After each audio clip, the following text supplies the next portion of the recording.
Pregnancy का 26वां हफ्ता वो समय होता है जब आपके 6 महीने लगभग पूरे हो चुके हैं, 7वां महीना लग गया है।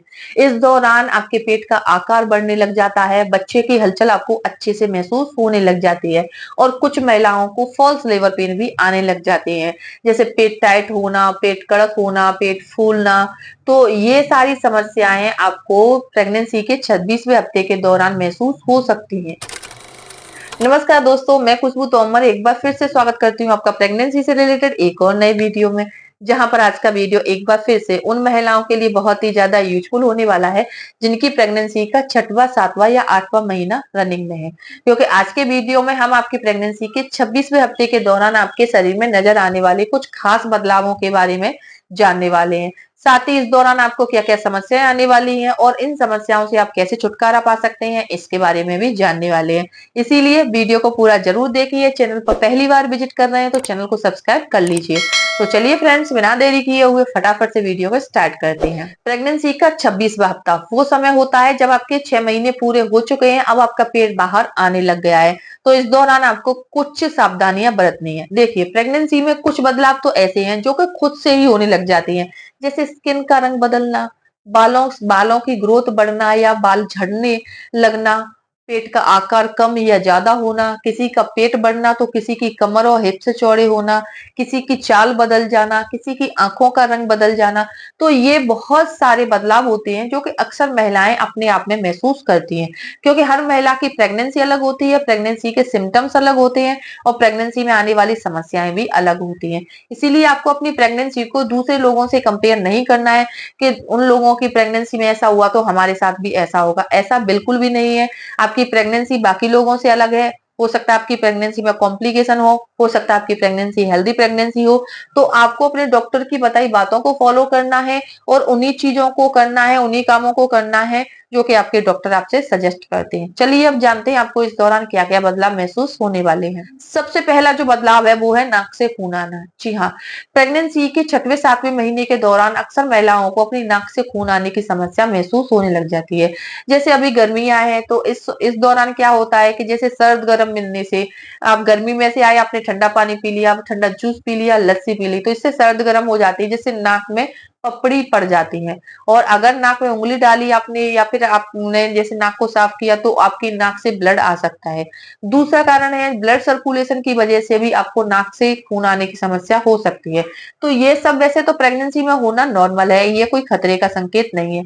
लेकिन अगर आपको ऐसा लग रहा है कि जिससे लगातार आपको 3-4 दिन तक नाक से खून बह रहा है, जो कि बहता ही रहता है, कुछ टाइम के लिए रुकता है फिर बहता है, तो ये गर्भ पल रहे बच्चे को नुकसान पहुंचा सकता है। इससे इन्फेक्शन भी हो सकता है, शरीर में ब्लड की कमी भी आ सकती है। ऐसा होने पर आपको तुरंत ही डॉक्टर से संपर्क करना है। दूसरा बदलाव है कब्ज होना। जी हाँ, 6वां 7वां महीना जो होता है ना, वो अक्सर आपके लिए थोड़ा ज्यादा पैनिक हो जाता है। इस दौरान क्या है कि एक तो आपका गर्भाशय का आकार बढ़ गया है, तो इससे क्या है, जैसे आप थोड़ा सा खाना ज्यादा खा लेती हैं, जैसे कि भूख लगी है तो आपने पेट भर के खाना खा लिया है। ज्यादा खाने का मतलब पेट भर के खाना खाना होता है, और पेट भर के खाना खा लिया है और इस दौरान आपका जो पाचन तंत्र है वो बहुत ही स्लो हो जाता है, यानी कि खाना ठीक से डाइजेस्ट नहीं होता। होता है, ठीक से डाइजेस्ट नहीं होता, जैसा प्रॉपर पहले होता था वैसा नहीं होता है। तो इससे क्या है कि आपको कब्ज की समस्या हो सकती है, जैसे पेट का भारी रहना, खट्टी डकारें आना, पेट फूला फूला लगना, फ्रेश होने सही से नहीं जाना। ये सारी समस्याएं आपको हो सकती हैं। अगर ये समस्या आपको हो रही हैं तो कोशिश कीजिए कि अपने खाने में, अपनी डाइट में थोड़ा सा बदलाव करिए। बदलाव करने का मतलब फाइबर युक्त चीजों का सेवन करिए, पानी ज्यादा पीजिए, जूस पीजिए, आपको वेजिटेबल सूप पीना है। इससे क्या है कि आपको ये जो समस्या हो रही है ना कब्ज की, वो थोड़ी कम हो जाती है। दूसरी बात, जैसे आप खाना खाती हैं, खाना खाने के 5 से 10 मिनट के बाद आपको 10 मिनट के लिए वॉक करना है। 10 चक्कर लगा लीजिए बस। इससे क्या है, जब आपकी बॉडी एक्टिव होती है तो थोड़ा सा खाना डाइजेस्ट हो जाता है और आपको कब्ज की समस्या भी नहीं होती है। तीसरी बात, आपको पानी अच्छी मात्रा में लेना है, यानी कि पानी आपको पीते रहना है।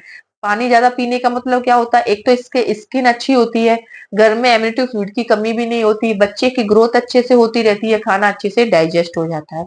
और आपको खाने में फाइबर युक्त चीजों का सेवन करना है, जैसे संतरा, ये सारी चीजें आपको खानी है जिनमें के रेसे होते हैं।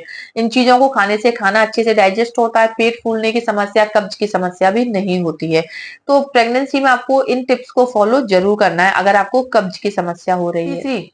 तीसरा जो बदलाव है वो है बवासीर। जी हाँ, प्रेगनेंसी के दौरान कुछ महिलाओं में बवासीर यानी कि पाइल्स की समस्या हो जाती है। जब वो उनको कब्ज ज्यादा रहती है, कब्ज का वो ठीक से इलाज नहीं कर पाती हैं, घरेलू नुस्खे काम नहीं कर रहे हैं, डॉक्टर से कोई सलाह नहीं लेती हैं, तो इससे क्या है, धीरे धीरे करके उनका मल टाइट हो जाता है, पॉटी करने में दिक्कत आती है और इससे उन्हें पाइल्स की समस्या हो जाती है।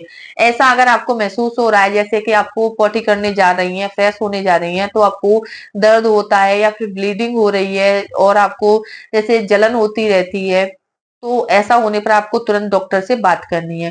पाइल्स की समस्या होती है तो इससे बैठने उठने में तो दिक्कत होती है, आपका मन नहीं लगेगा, आप आराम नहीं कर पाएंगे ठीक से, और अगर आप ठीक से आराम नहीं कर पाती हैं, नींद प्रॉपर नहीं लेती हैं, तो इससे आपकी प्रेगनेंसी पर काफी बुरा असर हो सकता है। इसीलिए प्रेगनेंसी में खाना अच्छे से डाइजेस्ट होना चाहिए और आपको पाइल्स की समस्या भी नहीं होनी चाहिए। चौथा बदलाव वो है बच्चे की हलचल। जी हाँ, अब तक आपको अपने बच्चे की हलचल काफी अच्छे तरीके से महसूस होने लग जाती है।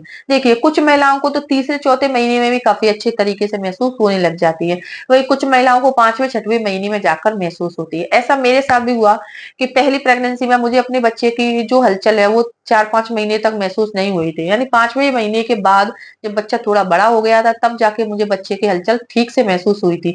एक तो मुझे पता नहीं चलता था कि बच्चा मूवमेंट्स कैसे करता है, क्योंकि पहले जब पहली बार माँ बनती है तो कोई आइडिया नहीं होता है, लोग बताते हैं लेकिन अपन ठीक से समझ नहीं पाते हैं।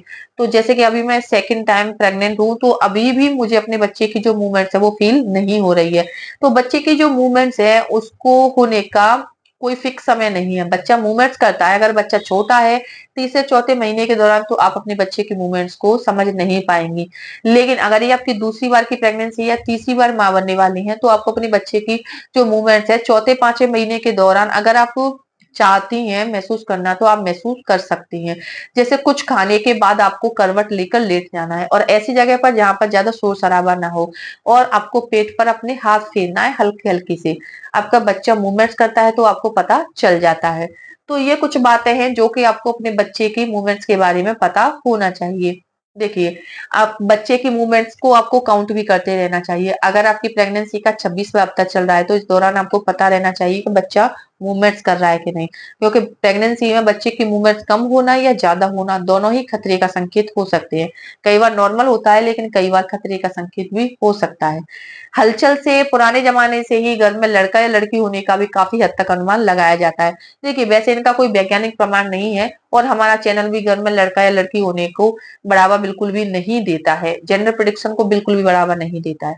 लेकिन पुराने जमाने में कुछ मिथ फैले हुए थे जो कि प्रेगनेंसी में काफी सटीक होते थे, कि प्रेगनेंसी के दौरान जिन बच्चों की हलचल थोड़ी-सी कम होती है, यानी कि बच्चा अगर लेट हलचल करता है 5वें-6वें महीने के दौरान, तो ऐसे में लड़का होने के चांसेस ज़्यादा होते हैं। और जिन महिलाओं को अपने बच्चे की जो मूवमेंट्स है वो तीसरे महीने पर ही महसूस होने लग जाती है, तो ऐसी कंडीशन में लड़की होने की तरफ इशारा माना जाता है। तो ये कुछ बातें हैं जो कि प्रेगनेंसी में आपकी काफ़ी मदद कर सकती हैं। अगर ये वीडियो देखने के बाद आपको यूज़फुल लगता है, प्लीज़ मेरे वीडियो को लाइक करें, ज़्यादा से ज़्यादा शेयर करें। तो चलिए फ्रेंड्स, मिलते हैं नेक्स्ट टाइम, तब तक के लिए टेक केयर।